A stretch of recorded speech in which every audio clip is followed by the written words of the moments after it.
Welcome to the Expert Edge. This is the show where we bring on experts in the fields of health and wellness practice and hear their stories and learn what they are seeing working in the field of diabetes reversal and prevention. And so I'm very happy to introduce today's expert, Bitten Jonsson. Welcome. Thank you very much. It's so good to have you here with us. Bitten Jonsson is a registered nurse, just like me, an addiction specialist. She is Sugar/ADDIS certified and is a pioneer in the field of addiction in Sweden and is also an international lecturer. She's been featured on TV and radio in Sweden, Norway, and Finland numerous times. So you know that she has built a community in Scandinavia. And I hope some of you are watching this today because I want all of you to be able to benefit from what she's bringing us in our interview today. But she hasn't just done a lot of public speaking and teaching, but she's also an author. She's written 3 books about sugar addiction. Her first book named, and I don't speak Swedish, but I want to make an attempt at this, and then you tell me how I do. The name is Sockerbomben I hjärna. Now, how do you really say it? Very well. I give you an A. And translated means the sugar bomb in your brain. Right. And that was her first book. She published it in 2004, revised it a couple of times, and also has a sugar-free cookbook.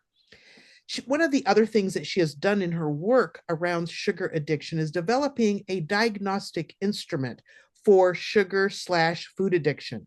And I think this is really interesting. I want to talk with her a little more about that because before that, I've only been aware of one that was developed through Yale for food addictions, and it hasn't been maybe as widely tested as this. We'll find out more about that. So right now she's focused on certifying the next generation of sugar addiction specialist. And you will see information on how to contact her and get more information about that in the description below this video. So let's just kind of dive in here, Bitten. Could sugar addiction be behind diabetes? What is this link that you have seen in your practice? Okay, I am not a specialist per se on diabetes. Right. But you are on sugar addictions, and that's the piece we want to look at. Too many of my clients end up with diabetes type 2 and many other consequences, I would say. But so in that way, when I treat somebody's sugar addiction, they go into remission in the diabetes. So I mean, that's the thing, the connection I see.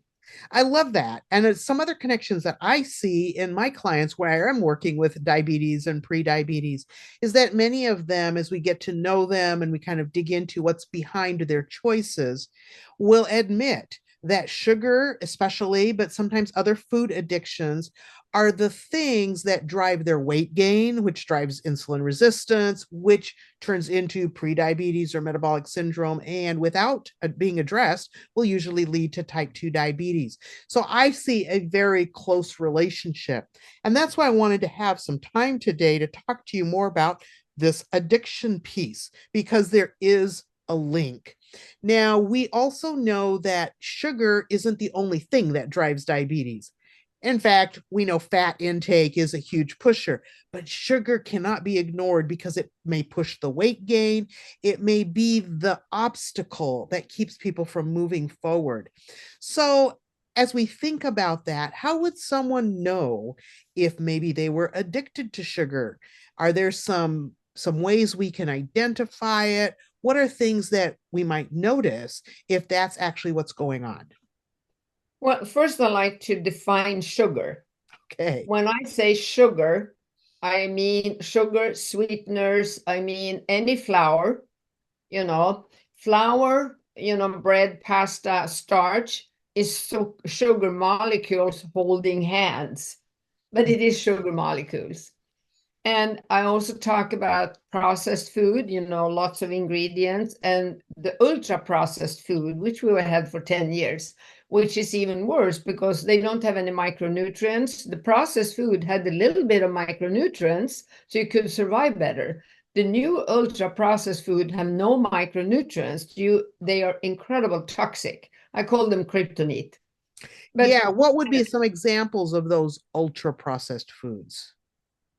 well, a combination of vegetable oil, sugar, flour, flavoring, high fructose corn syrup, different, uses, a lot of ingredients that is highly addictive and that affect your pancreas, attack your pancreas, not affect, attack it, and causes an incredible surge in not only insulin, but also dopamine and endorphins and, the neurotransmitters. So it's a double whammy.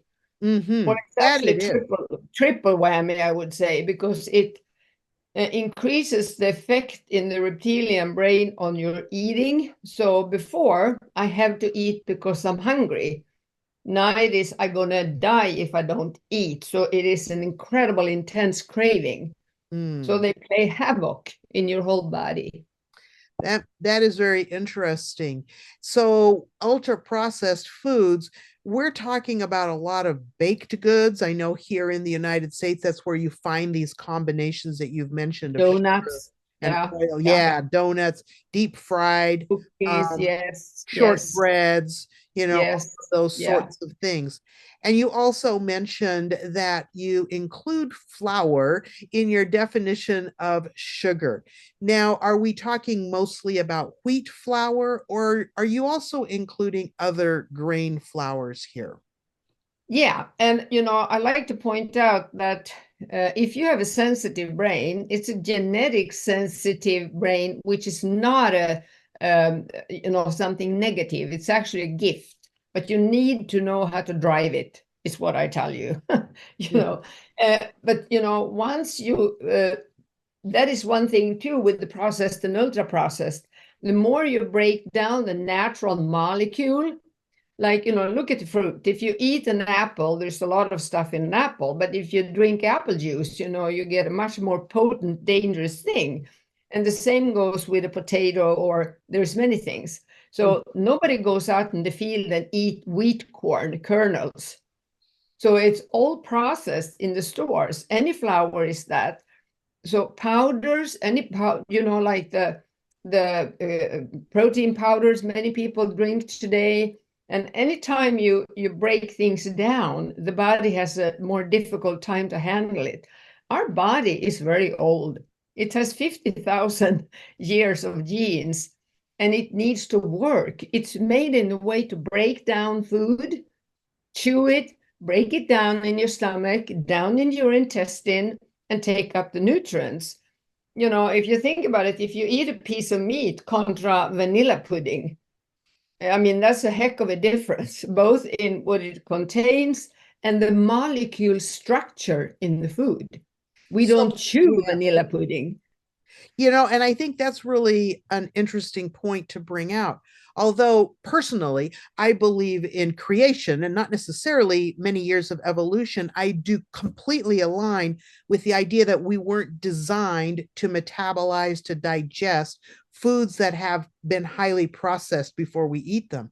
I believe we were designed to eat foods that had lots of fiber, lots of phytonutrients, and are intact, more like they appear in nature versus Exactly. having gone through a factory or chemical Yeah. plant, Yeah. and had all kinds of additives and things taken out. Because I know people ask this question, I have one more question around this before we move into some other areas. And that is there any difference in white flour products that would be like the refined grain products that have lost fiber, lost vitamins, and a whole grain flour product? Now, I understand the mechanical breakdown means it's absorbed quicker, which is why when we work with diabetes, I'm often teaching them to use the whole grain, like the whole wheat grain, if they have any, the whole barley, the whole rye, versus grinding it, rolling it, breaking it down before it gets to our teeth.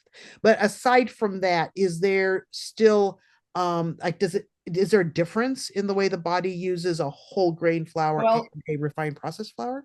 No, it really isn't. It's starch as starch. It's the same amount of carbohydrates in 100 grams of brown or white. You know, that is the thing. You think that you get maybe more nutrients in the whole wheat or the brown bread, but for a sugar addict, it is sugar. So it's going to be starch when you chew it with the enzymes in your mouth. So you get a high from it. And, you know, it triggers you to eat more. And before you know it, you eat the white stuff. Mm-hmm. So we have seen in the beginning, I've done this for almost 32 years. And in the beginning, we ate a lot of rye bread and all that. But, you know, it triggered our craving. Mm. So we had to take that away. So today we say no starch, no potatoes, no rice, no starch, whether it is white, brown, or green. We don't do it. Is this something that's important when someone's in the process of breaking their addiction? Like, will there ever be a place Absolutely. in their life when they could add some whole grain, smaller amounts of whole grain flours? If you're an addict, if you're diagnosed with addiction, you can't. We Gotcha. know, I have experience for, you know, all these years. So I know that, you know, if you do that, you start picking up one bite, the next day you take two bites and so on, because it will trigger your body if you're an addict. So sooner or later, you're back eating everything again. And I know that for sure. So that's how it works for addicts. But, That's you know, really interesting. And so then we go back to that question, how do I know if I've developed yeah. an addiction? Yeah, very good question. I like to say that it's important for people to understand that they are natural eaters, people that never overeat. They don't like a lot of sweets or junk food. They can have a tiny piece and then they're satisfied. Nothing happens. The brain doesn't lit up. They enjoy it and they're done with it. There's a big group of people that are there. Then we have the harmful eaters. They are emotional eaters. They eat when they're stressed, when they're unhappy, when they are happy, when they celebrate. They eat for cultural reasons, you know, in their culture, all kinds of things. And as the word say, harmful eater, it could give a lot of consequences, but it's not addiction. And then we have the addicts. They are having a severe brain illness that they did not cause themselves. It is their sensitive brain hitting the food, the carbs, the sugar, the wheat, the processed, ultra processed food will hijack parts of their brain. Mm, So, you know, if you're going to work with people, I think it's important that you learn the difference between these three, mhm, because the first group probably never come to your office. They don't have any problems. mhm, The second, they could improve their eating very easily by not eating so much sweet, mhm, which they might do once a month, by the mhm, way. And then you have the harmful eaters. They can be coached and taught to deal with stress and emotions and culture and improve their eating, but they could eat in moderation. mhm, So they can, you know, keep a lot of the foods that, you know, we would think for an addict is a trigger. They could have that in moderation and learn coping strategies for the reason why they eat. Whereas an addict cannot do that. An addict, we have to remove all these types of foods, which are a drug for us, mhm. like alcohol or cocaine or what have you. And we have to be 100% abstinent. Otherwise, you know, we will fall back all the time and worsen our illness story. Mm, So this is what I teach a lot, you know, how do you know the difference? And there are screening instruments. You mentioned one, the Yale scale, mhm. which is a screening instrument. It's Yes. not a diagnostic instrument. And then I have made a simple screening instrument that's on my website, 6 simple questions. And we say that if you say 2 yes, you might have a problem, but you Uh-huh. could be a harmful eater. But Yeah. if you have 4 or more yes of the 6, you're in bad trouble. Then you need to visit me and I can guide you where to go. No, what we do if you have 4 or more yes, Mhm, we do the sugar diagnostic tool, which is done by a professional, and it's going to take an hour and a half for the interview. and then we have to compile it, and then we meet for an hour and a half for the follow-up. And then you get a treatment plan. So, that's how we know. I love But that. then we know. Yeah, so there are some things that people can do that are like a screening Yes. instrument that might alert them to the fact that this Yeah. is possibly what they're Yeah. dealing with. Yeah. And then if Yeah. it looks like they've answered 4 out of these 6 questions with a yes, Yes. then they really need to go through the diagnostic Yeah. process to Yeah. determine if this is indeed an addiction. And then if it is, Yes. And treat then them that way. you get a sugar curve, which will show your whole life and your weight curve and progression, and you will map out all your consequences so that the professional doing it, we could say to you, okay, oh, this is serious. You have to start working on this. If you have diabetes, we have to address that. You have to talk to your doctor about these things, but here you can start improving your sleep or your breathing or your stress or your food. There are many different tools we have in our toolbox, but we can guide you then. How do I start preserving the health I have and not get worse? How do I start to heal? I think that's very important to know. It absolutely is. And knowing that there are resources available to help with those specific things, I think are Mhm. so important. And I do know that, we see a lot of people that are kind of in the harmful use category, Yes. like they're Yeah. experiencing health consequences to their poor food choices, but with coaching and education, can change those habit patterns. But what you're seeing is that there's like this whole other category where without specific like addiction management behaviors, plans, strategies, and frameworks, they're probably not going to be successful in moving to a more healthy way of eating. Is that what I'm hearing? Yeah, but when we work with addicts, we know exactly how you guide you out of the jungle. We have tools for everything. Yes. So, we take it step by step. But first of all, it's important. Uh, I like to say one thing to people listening too.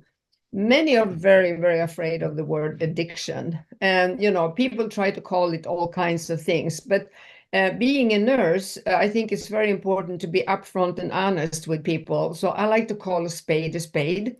But addiction is not a bad thing. It is a medical brain illness that you didn't cause.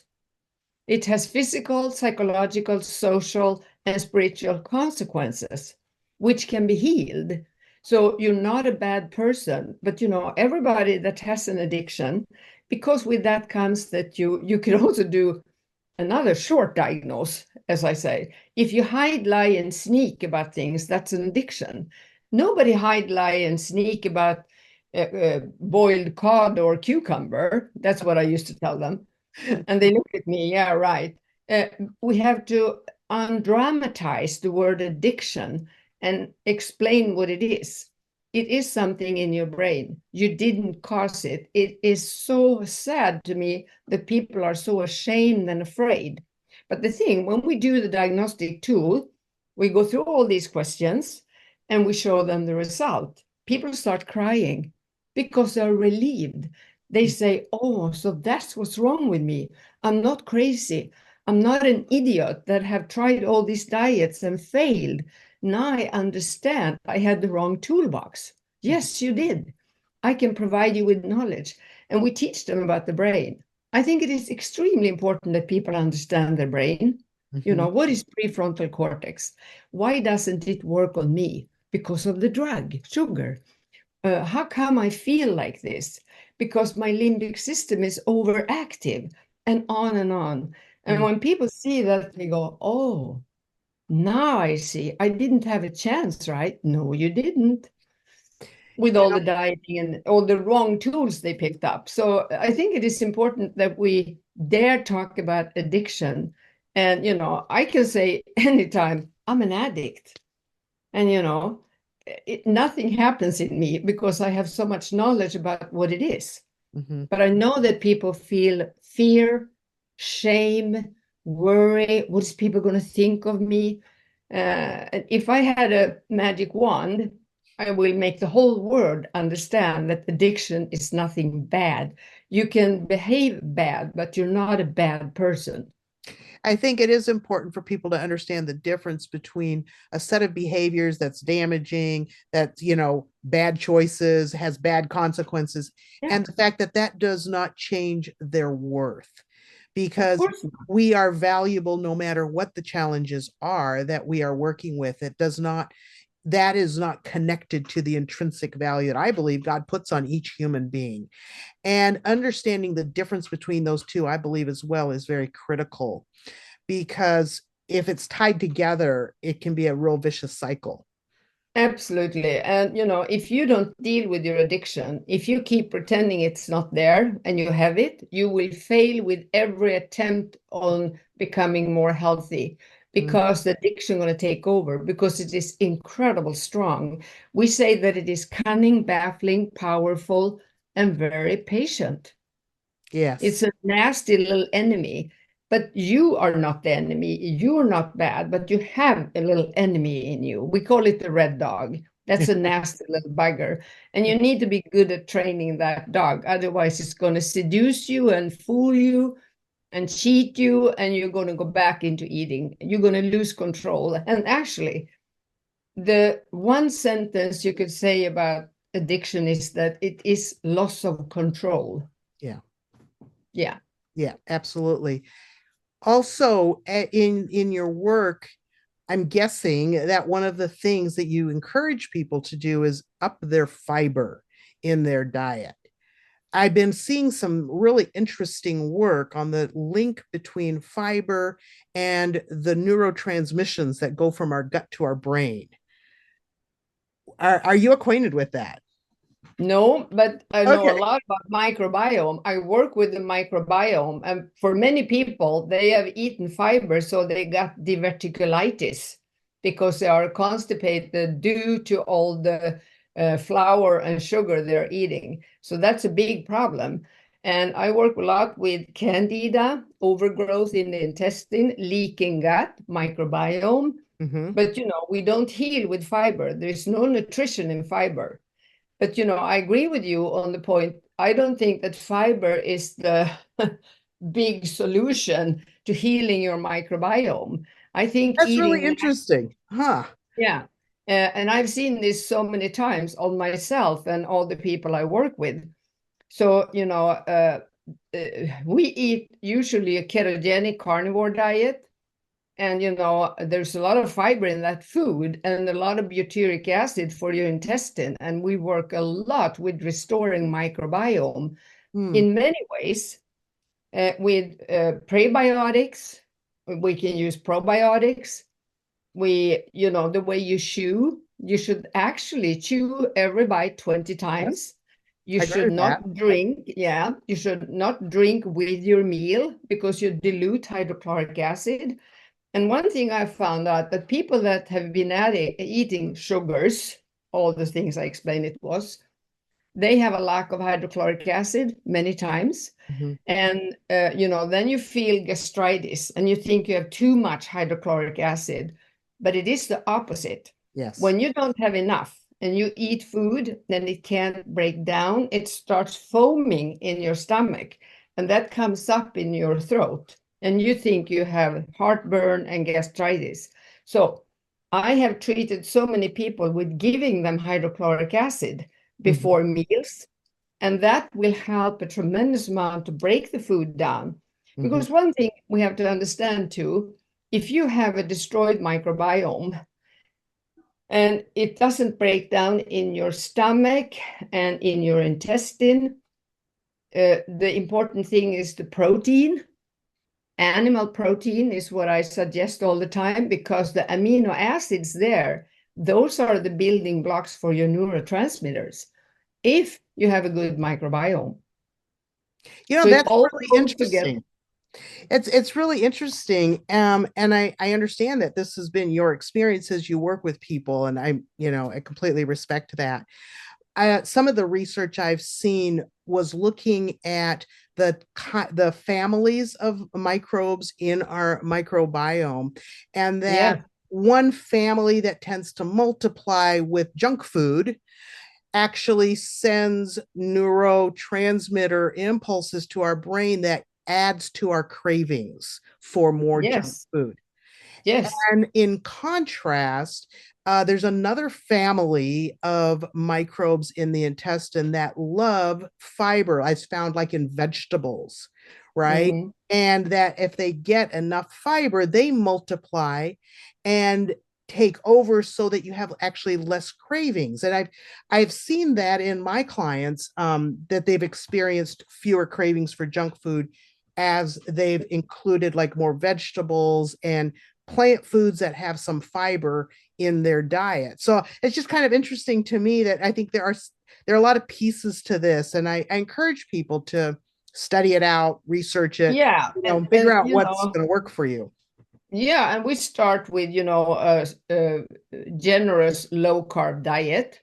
Mm-hmm. And then we go stricter and stricter and stricter till we go to a keto diet, which is very low carb diet. And some people go to carnivore. And I have seen people with IBS and severe stomach problem heal with carnivore in 3 days. Interesting. Because you have to, the problem is we are biochemically unique. So you cannot take my food plan and I can not take yours.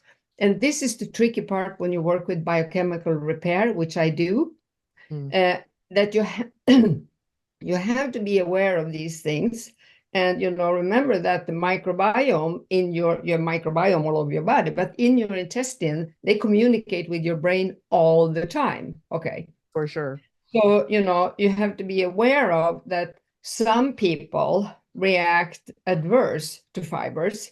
They eat extra fibers all the time, seeds and all kinds of stuff. And I've seen Seeds can be actually, a problem for diverticulitis for sure. yeah, exactly. I've seen that. Okay, Yeah. so I've seen that happen. So we have to be cautious.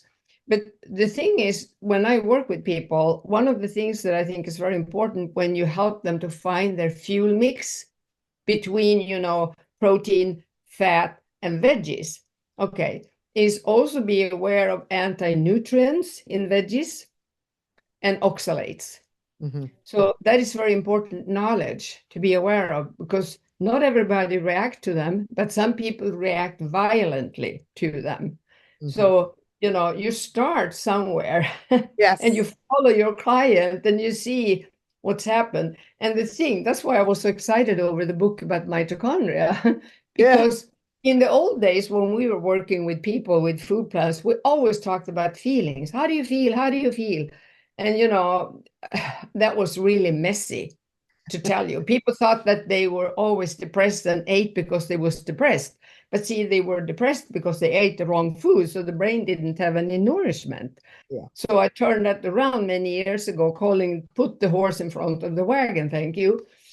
But the thing is now, I always ask people, where is your energy? If you eat breakfast, how is your energy to lunch between there? Mm-hmm. How do you feel? Mm-hmm. That's, how you, and then the rest of the day, measure energy, energy, energy. And I used to say to my client, pretend you have a thermometer here. Here's 10, you're overspeeded. You're just blah, blah, blah, blah. That's not good. And in the pit of your stomach, it's 0. You're so tired that you feel you want to just fall asleep standing, or you want to throw up, or you can't do anything. And put a collar on it, play with it for yourself, and start trying to feel, where is my energy right now? And see if you can increase your energy. Because it's interesting, when I do the depression screening on clients, I also ask them this question and they feel very baffled. Okay, do you think you're really depressed? Or could it be loss of energy on a cellular level? And they look at me shocked. What did you say? And I repeat it, and it's like a light goes on in them. And they said, yeah, I don't have any energy in my cells. I'm so tired. So nothing is fun. Nothing is fun. And I say, okay, let's talk about how we raise your energy. So, in order to do this transition, quitting a lot of the sugary food and start eating natural food, and then finding your fuel mix and maybe start exercising, improving your sleep, working with breathing techniques that will enhance the oxygen to your cells and to your brain, and all these kind of things, the relaxation techniques. I mean, I could go on and on, but you know what I mean. Yeah. To You know, put I love somebody it. on that wagon, you need energy. So we have to start with energy. Yes. And for some people, I mean, that step can be as simple as just getting their 8 hours of sleep a night.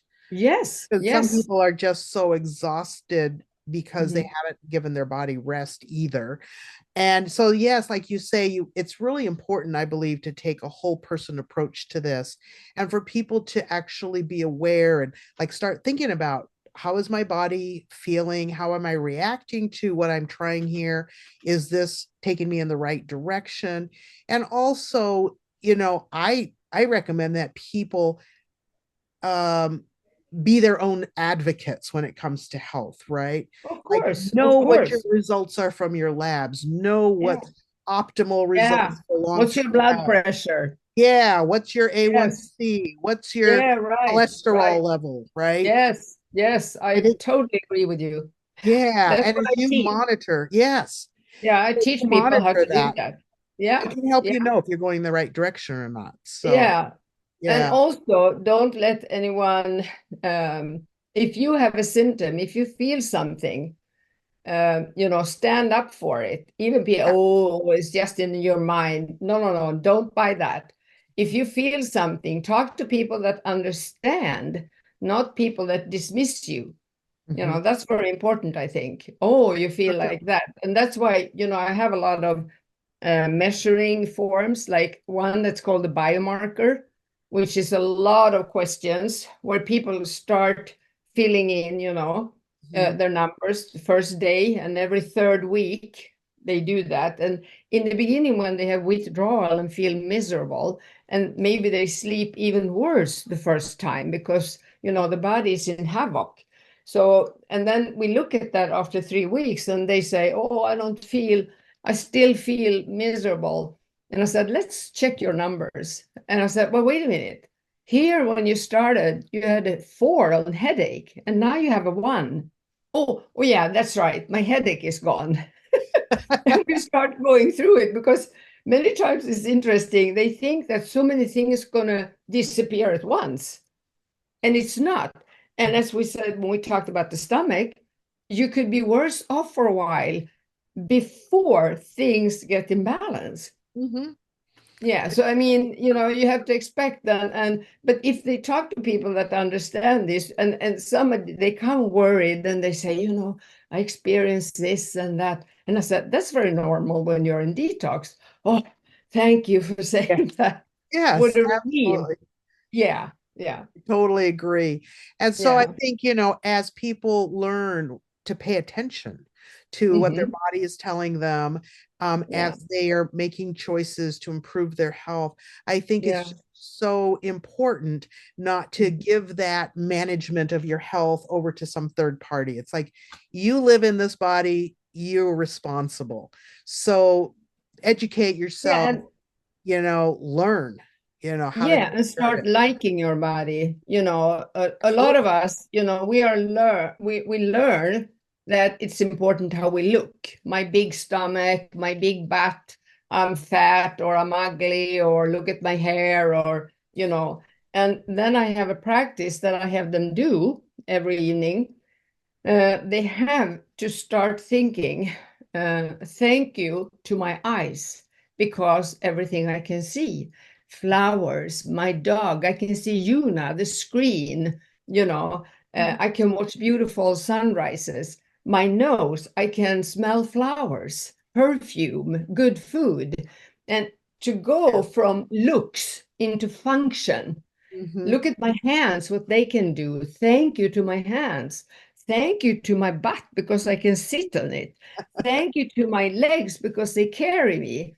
It's a very powerful exercise to do every evening, to start going from only, criticizing myself to really, I used to say, I love the day when you fall in love with your brain.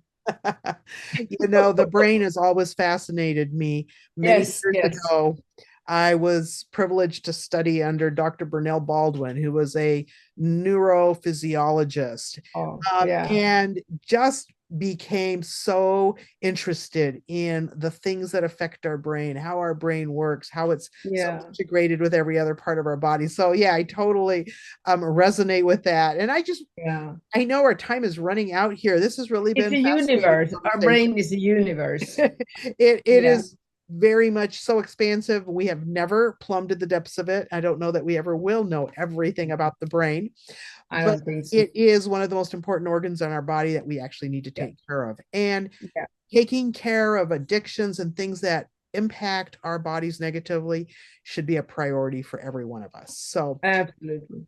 I just want to say thank you so much for being here with us today, Bitten. And once again, if you want to contact her, you can find that in the information below this video. She said email is a good way to get a hold of her. And as you go forward today, I want you to remember that health is wealth and it comes by choice, not by chance. So thank you for being here with us today. Thank you very much.